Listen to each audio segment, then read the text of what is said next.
요즘 AI 정말 대단하죠? 뭐 거의 우리 일상이 됐다고 해도 과언이 아닌데, 근데 말이죠. 이 화려한 기술 뒤에 우리가 전혀 예상치 못한 아주 거대한 문제가 숨어 있다는 거 알고 계셨나요? 오늘은 바로 그 이야기, 그 문제의 핵심으로 한번 들어가 보려고 합니다. 자, 컴퓨팅의 미래는 칩이 아니라 열 관리에 달려 있다. 이 말을 누가 했냐면요. 바로 AI 혁명의 중심에 있는 엔비디아의 CEO 젠슨 황입니다. 칩 성능이 아니라 열, 이 열을 어떻게 다루느냐가 미래를 결정한다고 딱 잘라 말한 거죠. 바로 이 한마디가 오늘 우리가 할 이야기의 시작점입니다. 이 차트 한번 보세요. 진짜 충격적이지 않나요? 우리가 매일 쓰는 모든 디지털 서비스를 돌리는 곳이 바로 데이터 센터잖아요? 근데 여기서 쓰는 전기 중에 무려 45%, 그러니까 거의 절반이요. 컴퓨터를 돌리는 데 쓰는 게 아니라 그걸 시키는 데 들어간다는 겁니다. 이거 정말 어마어마한 에너지 낭비죠. 하지만 진짜 문제는 이제부터 시작입니다. 엔비디아의 다음 세대 AI 칩 이름이 블랙웰인데 이게 기존 칩보다 열이 무려 4배나 더 많이 난다고 해요. 4배요. 지금 기술로는 이걸 시키는 게 거의 불가능하다는 얘기거든요. 이 말은 뭐냐? 이대로 가다간 AI 발전이 아예 멈춰버릴 수도 있다는 겁니다. 네, 바로 이겁니다. AI 산업이 지금 열과의 전쟁이라는 아주 거대한 위기 앞에 서 있는 거죠. 그럼 이 문제를 도대체 어떻게 해결해야 할까요? 그래서 나온 아주 대담한 아이디어가 하나 있습니다. 바로 우주 기반 태양광 발전이라는 건데요. 뭐냐면 아예 지구 밖 우주에서 24시간 내내 태양 에너지를 모으는 거예요. 그리고 그걸 지구로 쏴주자는 거죠. 와, 듣기만 해도 뭔가 지구의 에너지 문제를 한 방에 해결할 수 있을 것 같은 그런 완벽한 계획처럼 들리죠? 근데 이게 그냥 기술적인 얘기에서 끝나지가 않습니다. 이 엄청난 아이디어를 누가 먼저 현실로 만드느냐.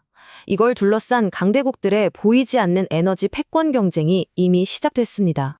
그리고 이 경쟁의 중심에는 역시 미국과 중국이 있습니다. 근데 재밌는 건 두 나라가 가는 길이 완전히 다르다는 거예요. 미국은 민간 기업들이 주도해서 아예 우주에서 컴퓨팅을 하자, 이쪽으로 가고 있고, 중국은 국가가 나서서 우주에서 만든 에너지를 지구로 보내자, 이쪽에 집중하고 있습니다. 이 로드맵을 보면 두 나라가 얼마나 진심인지 확 느껴지죠? 중국은 2050년까지 우주 삼엽댐이라는 이름부터 어마어마한 발전소를 짓겠다고 공표했고요. 미국은 이미 스타클라우드 같은 회사가 우주에서 AI를 돌리는데 성공해버렸습니다. 경쟁이 정말 치열합니다. 자, 그런데 말이죠. 여기서 이야기가 갑자기 확 꺾입니다.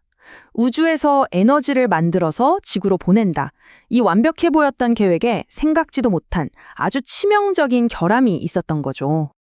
만약에 이 거대한 계획에서 가장 어려운 부분이 저 까마득한 36,000km 상공에서 지구로 에너지를 전송하는 바로 그 과정 자체라면 얘기가 어떻게 될까요? 그게 바로 전송 문제입니다. 에너지를 마이크로파 같은 걸로 바꿔서 쏜다고 해도 이 두꺼운 지구대기권을 지나오면서 대부분이 그냥 사라져버리는 거예요. 그리고 이걸 땅에서 제대로 받으려면 안테나 크기가 수 킬로미터는 돼야 한대요. 그렇게 애써서 다 해도 최종적으로 쓸 수 있는 에너지는 15%도 안 된다는 겁니다. 이건 그냥 밑 빠지는 독에 물 붓는 격이죠. 그래서 사람들이 생각한 거죠. 이 골치 아픈 전송 문제를 그냥 통째로 건너뛸 수는 없을까? 그러면서 정말 우아하고 혁신적인 아이디어가 등장합니다.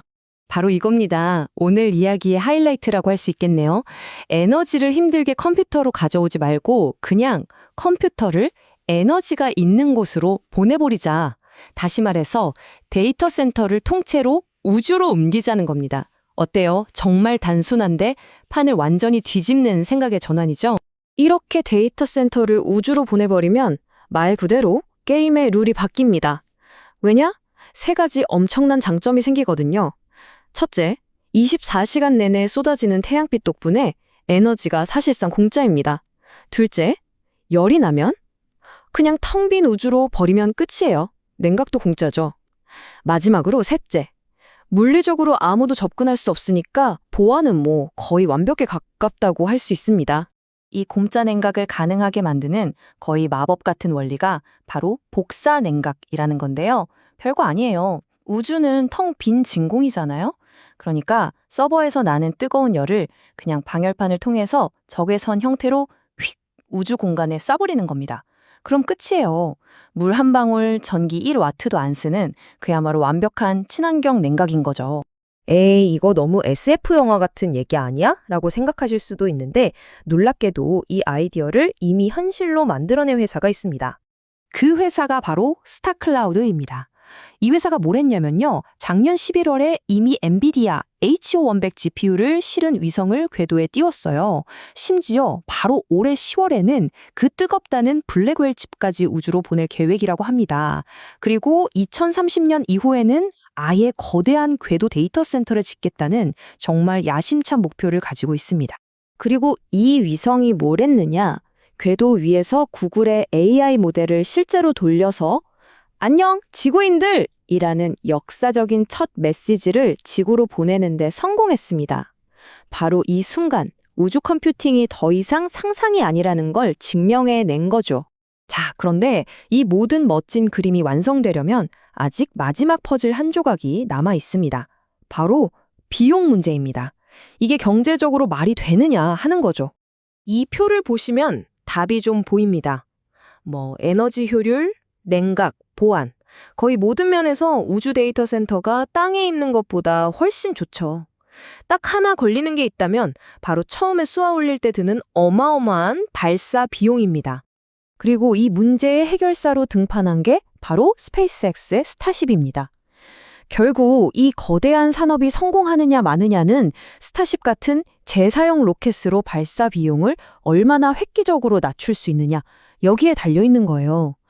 그러니까 스타쉽의 성공이 곧 우주 데이터 센터 시대의 개막을 알리는 신호탄이나 마찬가지인 거죠. 결국 우리가 지금 보고 있는 건 인류의 디지털 문명이 지구라는 요람을 벗어나서 저 넓은 우주로 뻗어나가는 정말 거대한 전환점일지도 모릅니다. 우리가 만들어낸 모든 정보와 지식이 저 하늘 위 궤도를 떠다니게 될 때 인류의 다음 장은 과연 어떤 모습으로 펼쳐질까요?